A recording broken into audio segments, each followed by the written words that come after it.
অবশেষে কোনো আগাম বার্তা ছাড়াই দাগি ট্রেলার চলে এসেছে। দাগি ট্রেলারটা এক কথায় আমার কাছে চমৎকার লেগেছে। এই সিনেমার যে জনরা অনুযায়ী ট্রেলারটা বেশ ভালোভাবে কাটা হয়েছে। এখানে যে বিষয় আমার ভালো লেগেছে, একে একে প্রতিটা বিষয় নিয়ে কথা বলবো। তার আগে এর যে গল্প সম্পর্কে যদি আপনাদের একটু আইডিয়া দিই, দেন ট্রেলারে আমরা দেখতে পাচ্ছি এখানে আফরান নিশো একজন আসামি, 14 বছর তিনি জেল খেটে বের হয় এবং এই যে কেসে তাকে ফাঁসানো হয়, তার ডায়লগ শুনে মনে হচ্ছে এটা জাস্ট একটা অ্যাক্সিডেন্ট ছিল, তিনি ভুল করে জাস্ট এই কেসে ফেসে যায় এবং সেটার জন্য তিনি প্রত্যাশা করে তিনি যদি 14 বছর জেলে থাকে এই লম্বা সময়ে মানুষ তাকে ক্ষমা করে দেবে। বাট জেল থেকে বের হওয়ার পর পুরো ব্যাপারটাই একদম উল্টে যায়। তিনি যে প্রত্যাশা করেছে তার কিছুই হয় না, বরঞ্চ উল্টা হয়। তিনি ভেবেছিল মানুষ তাকে নর্মাল ভাবে গ্রহণ করবে, বাট মানুষের যে জাজমেন্টাল মেন্টালিটি সেখান থেকে তো তারা কোনোভাবেই বের হয়ে আসতে পারেনি। বরঞ্চ একটা ডায়লগের মাধ্যমে এটা স্পষ্ট করা হয়েছে যে আইনের আওতায় গিয়ে তো তিনি একবার সাফার করেছে, এখন মানুষ তাকে সাফার করাবে এবং তার বাবা থেকে শুরু করে তার ফ্যামিলির প্রত্যেকটা মানুষের মাধ্যমে কিন্তু তিনি সাফার করে। ইভেন তার যে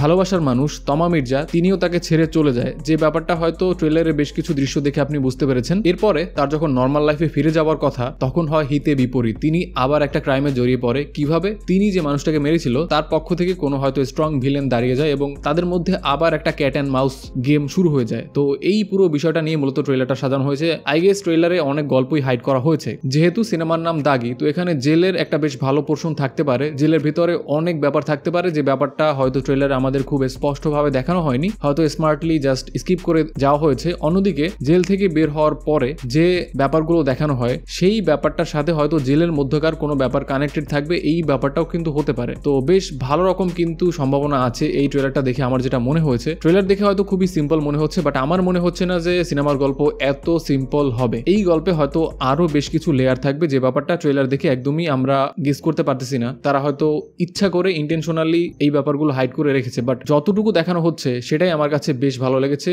মোর দ্যান এনাফ লেগেছে। এবং যার কথা স্পেশালি বলতেই হয় আফরান নিশো, এই লোকটা খুবই স্মার্ট কেন বললাম? এর কারণ হলো দেখেন, নাটক থেকে তিনি সিনেমা এসেছে এবং প্রথম সিনেমা যে সাকসেসফুল হয়েছে এটা কিন্তু অনেকের জন্য জাস্ট গলার কাটা হয়ে যায়। অনেকেই দেখা যায় সিনেমা করতে এসে ক্যারিয়ারের প্রথম সিনেমাটা হিট দেয়, এরপরে পুরো ক্যারিয়ার জুড়ে আর কোনো হিটের দেখা মেলে না। তো যদি প্রথম সিনেমাটাই হিট হয়, সেখান থেকে কিন্তু পরবর্তী কাজগুলো খুবই যত্ন সহকারে কিন্তু চয়েস করতে হয়। এবং যেখানে বাংলাদেশের one of the best director Raihan Rafi, তার সাথেই প্রথম কাজ, তো সেখান থেকে পরের কাজগুলো কিন্তু প্রথম কাজটার মতো কোয়ালিটিফুল হওয়া বা প্রথম কাজের যে কোয়ালিটি ছিল সেইটা রিচ করা পরের সিনেমাগুলোর ক্ষেত্রে, এই ব্যাপারটা কিন্তু অনেক বেশি চ্যালেঞ্জিং হয়ে যায় প্রত্যেকটা নায়কের ক্ষেত্রে, নট জাস্ট আফরান নিশো। অন্য কোনো অ্যাক্টর যদি সেম কাজটা করতো আমি তার ক্ষেত্রেও এই ব্যাপারটা বলতাম, বাট আফরান নিশো এক্সট্রা যে ব্যাপারটা এখানে করেছে, তিনি কিন্তু নাটকে আর কোনো কাজ করেনি। এর মধ্যে হয়তো একটা নাটক আমি ইউটিউবে দেখেছিলাম, বাট এই নাটকটা অনেক আগে শুট করা, এই যে গ্যাপটা ছিল সেখানে দেয়া হয়েছে। তো যেটা বলছিলাম যে তিনি খুব স্মার্টলি ব্যাপারটা হ্যান্ডেল করেছে। তার যে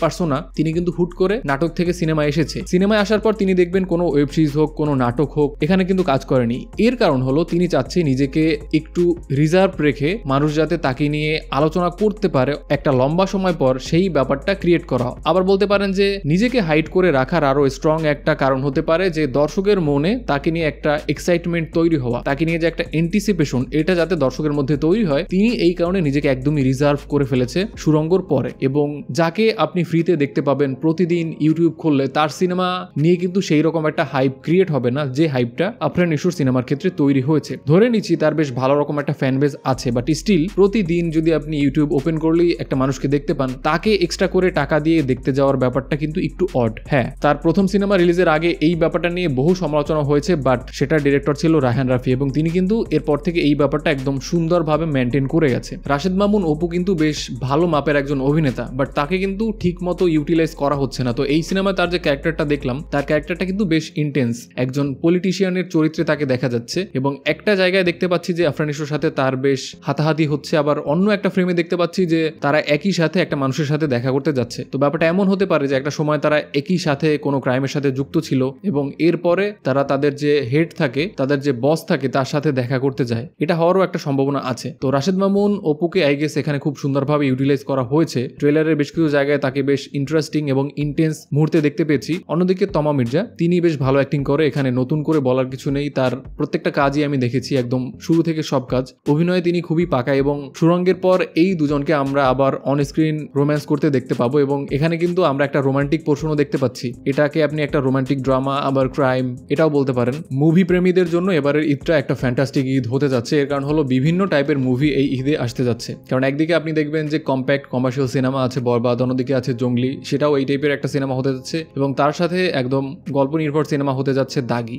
সো বেশ ভালো একটা কিন্তু ব্যালেন্স আছে। এবং এই যে চক্করও কিন্তু হালকা ফুলকা একটা থ্রিলার হবে আই গেস, ট্রেলার দেখে আমি যেটা প্রেডিক্ট করতে পারলাম। তো সব মিলিয়ে বেশ ভালো রকম একটা কম্বিনেশন এই ঈদে দেখা যাচ্ছে, এবং প্রত্যেকটা কন্টেন্টের কোয়ালিটি ও my god just up to the mark হয়েছে। যতক্ষণ না জিনের ট্রেলার আসতেছে এর আগ পর্যন্ত আমি এটা বলতেছি। তো দেখা যাক ফাইনালি কি হয়। মন থেকে এক্সপেক্ট করবো যাতে জিন 3 এবার ভালো হয়, এর আগে যে ক্রিঞ্জ টাইপের সিনেমা তারা নির্মাণ করেছে সেই কাজটা রিপিট না করুক। সো পুরো দাগি ট্রেলারটা আমার কাছে বেশ ভালো লেগেছে। এই সিনেমাটার জন্য আমি খুবই এক্সাইটেড। আমি ট্রাই করবো সিনেমাটা খুবই ফাস্ট দেখতে। তো ট্রেলারটা দেখে আপনার কি মনে হচ্ছে? গল্প সম্পর্কে আপনি কি এক্সট্রা করে কিছু ফিল করতে পারতেছেন?